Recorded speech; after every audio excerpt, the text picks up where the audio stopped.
नमस्कार दोस्तों, हर हर महादेव। अमरनाथ यात्रा 29 जून से शुरू हो जाएगी। इस बार यात्रा का समय 52 दिन का रहेगा। 19 अगस्त तक ये यात्रा चलेगी, जो पिछले साल से 10 दिन कम है। 15 अप्रैल से देश भर में अधिकृत बैंक शाखाओं से अग्रिम यात्री रजिस्ट्रेशन की प्रक्रिया भी शुरू हो जाएगी।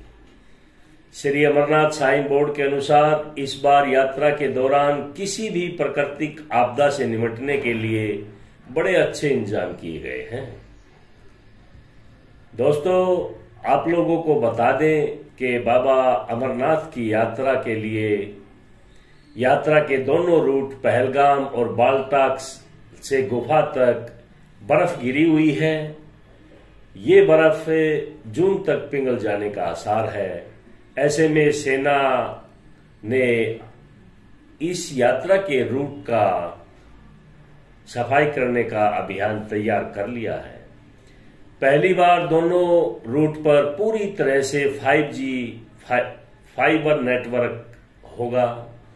बर्फ पिघलते ही 10 मोबाइल टावर लगेंगे। 24 घंटे बिजली के लिए ज्यादातर खंबे पहले ही लग चुके हैं। दोस्तों, कश्मीर के डिविजनल कमिश्नर के मुताबिक इस बार उनका फोकस यात्रियों की सुविधा बढ़ाने के लिए है। पूरे रूट पर खान पान, रुकने और हेल्थ चेकअप जैसी सुविधाओं की बड़ी अच्छी तरह से व्यवस्था बनाने की योजना है। पहले पहलगांव से गुफा तक 46 किलोमीटर लंबा रास्ता 3 से 4 फीट, बालटाल वाला रूट 2 फीट चौड़ा था, अब इसे 14 फीट तक चौड़ा कर दिया गया है। उन्होंने बताया कि बर्फ हटाने के बाद रूट को दुरुस्त कर दिया जाएगा।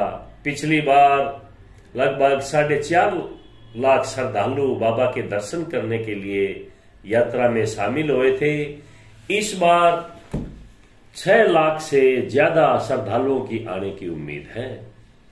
यात्रा कम दिनों की है और भीड़ ज्यादा रहेगी, इसलिए इंतजाम भी ज्यादा किए जाएंगे। बालटाल गुफा मार्ग पर सेना ने बर्फ हटाने का काम शुरू कर दिया है। ये रूट एक पहाड़ी नदी के किनारे है। पिछली बार गर्मी के चलते यात्रा के आखिरी हफ्ते में बाबा बर्फानी पूरी तरह पिघल चुके थे।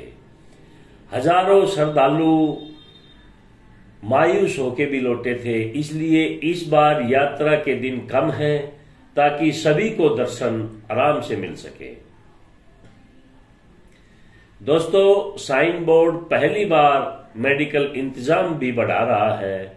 बालटाल और चंदरबाड़ी में 100 ICU बेड, एडवांस उपकरण, X ray, ultrasound sonography machine, critical care expert, cardiac monitors, liquid oxygen plant से लैस 2 कैंप अस्पताल बनाने जा रहा है। यहां हवा में ऑक्सीजन कम रहती है, इसलिए यात्रा मार्ग पर 100 स्थायी ऑक्सीजन बूथ और मोबाइल ऑक्सीजन बूथ रहेंगे, जिनसे श्रद्धालुओं को सुविधा बनी रहे, किसी प्रकार की कोई परेशानी नहीं आए। पवित्र गुफा, शेषनाग और पंचतरणी में 3 छोटे अस्पताल भी बनाए जाएंगे। दोस्तों, बॉर्डर रोड ऑर्गेनाइजेशन के हिसाब से बालटाल से गुफा तक का 14 किलोमीटर का रूट 7 से 12 फीट तक चौड़ा हो गया है। यह मोटरेबल रोड है। हालांकि अभी BRO और सेना की गाड़ियां ही उधर आने जाने की अनुमति है, लेकिन इमरजेंसी में इसे इस्तेमाल किया जा सकता है। पिछली बार दोनों रूट पर करीब 60,000 जवान तैनात थे। इस बार जम्मू कश्मीर में चुनाव को देखते हुए अर्धसैनिक बलों की सभी 635 कंपनियों को वोटिंग के बाद यात्रा में सेवा देने के लिए तैनात कर दिया जाएगा। दोस्तों, पहलगांव रूट से गुफा तक पहुंचने में 3 दिन लगते हैं, लेकिन ये रास्ता आसान है। यात्रा में खड़ी चढ़ाई नहीं है। पहलगांव पर पहला पड़ाव चंदनवाड़ी है। ये बेस कैंप से 16 किलोमीटर दूर है। यहां से चढ़ाई शुरू हो जाती है। 3 किलोमीटर चढ़ाई के बाद यहाँ यात्रा में पिस्यू टॉप पर पहुंच जाती है। वहां से पैदल चलते हुए शाम तक यात्रा शेषनाग पहुंचती है और ये सफर करीब 9 किलोमीटर का है। पहले दिन शेषनाग से यात्री पंचतरणी जाते हैं और ये शेषनाग से करीब 14 किलोमीटर की दूरी पर है। पंचतरणी से गुफा सिर्फ 6 किलोमीटर रह जाती है। उसके बाद बाबा के दर्शन हो जाते हैं।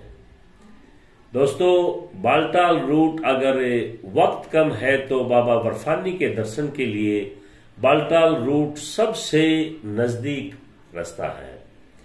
इसमें सिर्फ 14 किलोमीटर की चढ़ाई होती है, लेकिन एकदम खड़ी चढ़ाई है, इसलिए बुजुर्गों को इस रास्ते पर थोड़ी समस्या आती है।